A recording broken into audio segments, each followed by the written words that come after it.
The city of South Bend faces many problems: high crime, decaying infrastructure, and failing schools. But in recent weeks, an even more urgent problem has emerged. A herd of American grizzly bears has been rampaging through the city, crushing cars, burning houses, and mauling bystanders unfortunate enough to step in their path. One of the few survivors of the bear attacks recounted his story to Studio 146. Yeah, my attorneys are definitely looking at suing this bear. This is actually my 7th or 8th set of attorneys I've gone through, because the other attorneys I've had basically were trying to tell me that bears don't have any assets, to which I just sat there and I looked at them and I said, oh really? Because last time I checked, bears slept in caves. And I'm going to take one of those caves and I'm going to make it mine, because I deserve it. Although bears have only recently come to terrorize the Michiana area, these monsters have long been a danger to society. Senior bearologist Carl Wilford Brimley has seen dozens of communities torn apart by grizzlies, polar bears, and even seemingly innocent koalas. The North American grizzly bear is an extremely dangerous species. If you see a North American grizzly bear, you should first make sure that your children are nowhere nearby, protected. Then you should run. The North American grizzly bear will likely pursue you, so it is advisable that you carry firearms at all times when there are bears in the area. Curiously, the North American grizzly bear is not a species native to the South Bend area. Because of this, I've hypothesized that this bear colony ran out of gas when driving between Indianapolis and St. Joseph, Michigan. Expect them to hold up gas stations in an attempt to resume their journey. The bears have even brought their nightmarish reign to the steps of City Hall. City officials have long remained silent as even the people suffer. Shortly after Mayor Stephen Lickey agreed to speak with Studio 146, it is believed that Lickey and Chief of Police Daryl Boykins were kidnapped by a group of bears. A high-ranking city official who requested anonymity so the bears would not eat his family recounted the horrific incident.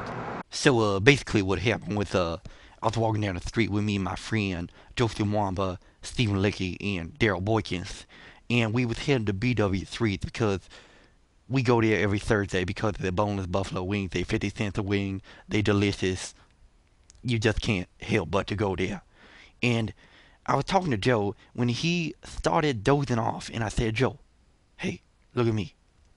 And I asked what his problem was, and he said, oh my God. And it was at this point that I realized that Joe was looking at a large, hairy man. But then I realized that it was not a large, hairy man. It was a bear. And before I knew it, it had stolen Mayor Steve Lickey and Chief Daryl Boykins. In the estimation of Carl Wilford Brimley, the chances that the mayor and the chief of police will be recovered are very slim. Even if they have not already been killed and maimed beyond all recognition, there are no leads as to where the bears could have Lickey and Boykins imprisoned. Bears do not negotiate. The only way that the mayor and the chief of police will be recovered is the South Bend can send in a crack team of commandos to locate the location of these hostages and rescue them. Without a mayor or chief of police, it seems likely that grizzly bears will continue to overrun South Bend and spread to the neighboring communities of Mishawaka, Osceola, and Granger. Although few have survived by these killing machines, many area residents are preparing to defend themselves. With a little luck, lifelong bear hunter John Jingleheimer Schmidt says survival may be possible. Now, what you have here is your standard bear hunting arsenal. You got your bat. And what you want to use the bat for is you gotta bash the bear over the head and use dazes it. And then once you dazes the bear, you got your standard hatchet. And you hacks off the bear's front paws, and then you hacks off the bear's rear paws. And that way it can't be charging at you and it can't be pawing at you.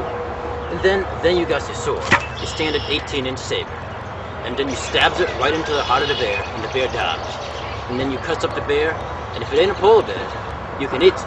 It's not that good to eat, but you can eat it. Other residents have responded to the bear attacks with denial, even suggesting that the bears may not be as dangerous as they seem. Experts suggest that these individuals are suffering from a traumatic stress disorder, but note that they may nonetheless be useful.